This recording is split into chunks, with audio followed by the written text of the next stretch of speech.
Humans live with fear. Our first experiences in life are of our smallness and vulnerability.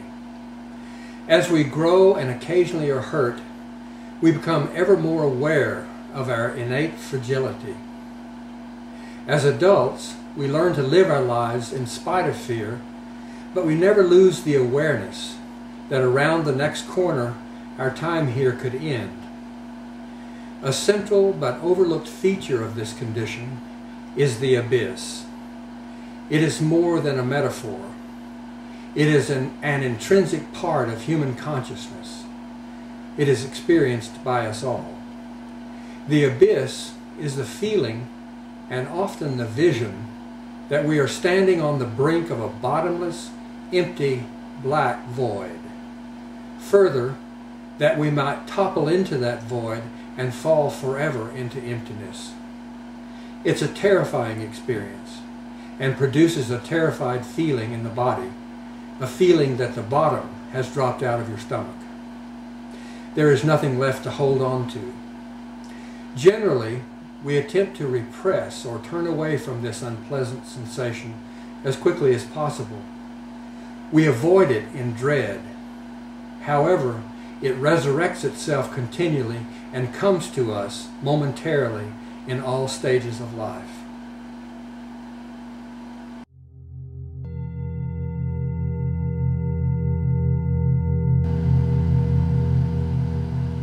We almost never investigate the abyss because we are so busy backpedaling from it.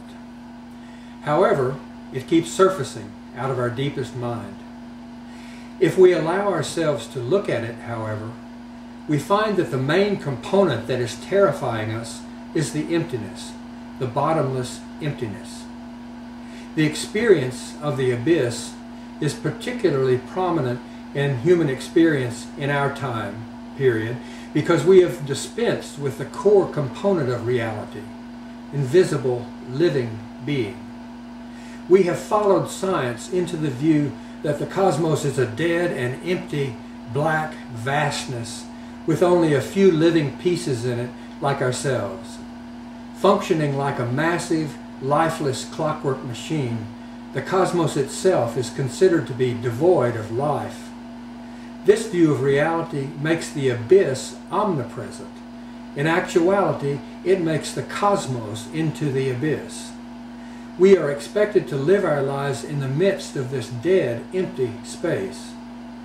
The results, not surprisingly, are the rampant human experiences of desolation, despair, insignificance, futility, and a kind of ongoing sorrow about our lives.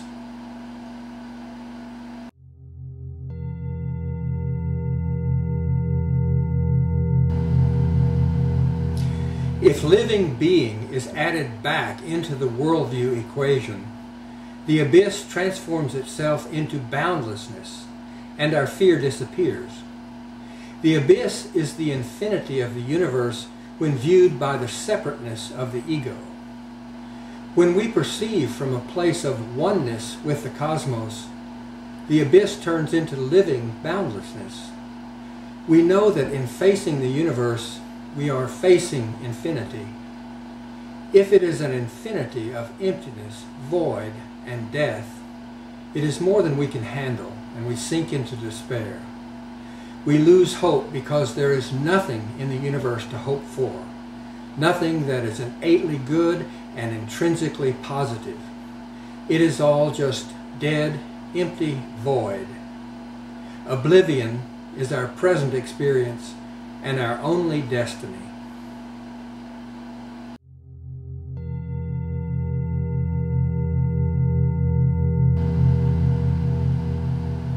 If the cosmos is viewed as a conscious, intelligent, and evolving field of livingness, we suddenly find ourselves in a matrix worth living in.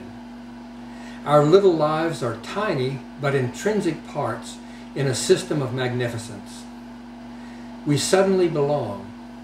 We are significant as a part of something profound, wondrous, and positive. When we turn toward the vastness of the night sky, we perceive life and consciousness at the macrocosmic levels. The abyss and the fear that it generates disappear. We are swept into the boundlessness of living being, magnificent and shimmering. When living being is incorporated into the worldview and the abyss is transformed into being's boundlessness, we feel like dropping to our knees in wonder. We suddenly belong to something mysterious, majestic, and eternal. We have come home.